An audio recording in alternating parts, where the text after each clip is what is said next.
먼저 JQSM에 로그인을 해주세요. 로그인 하시면 상단에 언어 설정이 있죠? 언어 설정은 항상 한국어로 변경을 해 주시고요. 그리고 신규 주문이 들어오게 되면 신규 주문의 숫자 1이 뜨게 될 거예요. 또는 여러 개 숫자가 뜰 수도 있겠죠? 그래서 이 부분 클릭을 해 주시고요. 클릭을 하게 되시면 이와 같이 신규 주문에 있는 숫자를 확인하실 수가 있을 겁니다. 그래서 해당 숫자 클릭을 해주세요. 클릭을 하시면 이 밑에 리스트가 확인이 되실 건데 한 건의 주문이 들어왔을 때는 이곳에 대고 더블 클릭을 해주시고 아니면 여러 건일 경우에는 이 위에 박스 체크해 주시면 모두 선택이 될 겁니다. 그렇게 하신 다음에 제일 하단으로 오시면 배송 예정일 입력이 나올 거예요. 이 상태에서 발송 예정일 입력을 해 주시면 되는데 여기에서 잠깐 체크하고 넘어가겠습니다. 헷갈릴 수도 있는 부분이기 때문에 제가 천천히 짚어드릴게요. 예를 들어서 오늘이 16일인데 신규 주문이 들어왔어요. 그러면 오늘을 제외하고 3영업일 되는 날까지 발송 예정일을 입력을 해 주시면 됩니다. 16일이 신규 주문이 들어왔다 하시면 17일, 18일, 그리고 다음 주 월요일이 되겠죠? 그래서 21일로 날짜를 선택을 해 주시면 되고 예를 들어서 토요일이나 일요일에 주문이 들어올 수가 있습니다. 휴일에 주문이 들어오는 경우에는요.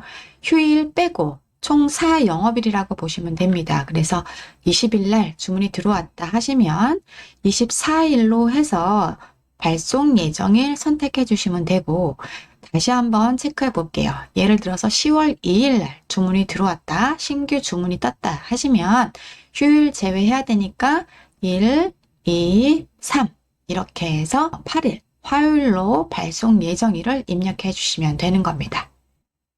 그렇게 해서 발송 예정일을 선택해 주시고요. 한 건인 경우에는 확인 눌러 주시면 되고 만약에 2건 이상이다 하실 경우에는 하단 보시면 일괄 발송 예정이라고 나와 있는 부분 선택해 주시면 되겠습니다. 그렇게 해 두시면 신규 주문에 있던 숫자가 여기 배송 요청으로 여기만 남아 있고 신규 주문의 숫자는 0으로 바뀌어 있는 것을 확인하실 수가 있는데 이렇게 하시면 잘 하신 겁니다. 그러면 이제 우리가 상품을 발송을 해야 되는 날이 오겠죠? 이제 그럴 경우에는 어떻게 처리해야 되는지 설명을 드리도록 하겠습니다. 여기 배송 요청 있죠?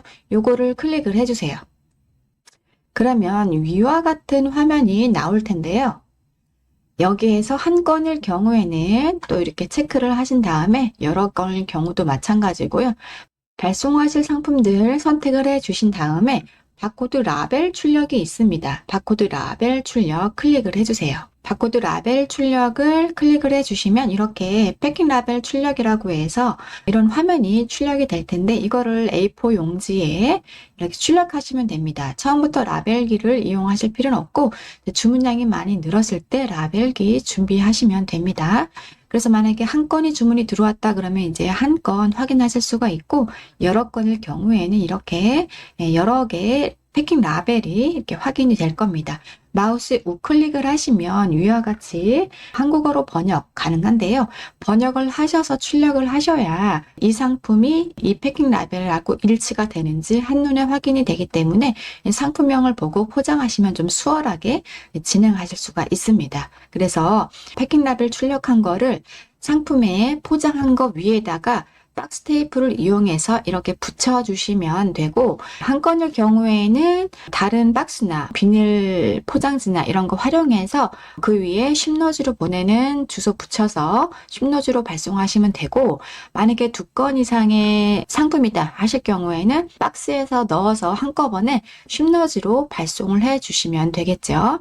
그렇게 이용을 해 주시면 되겠습니다.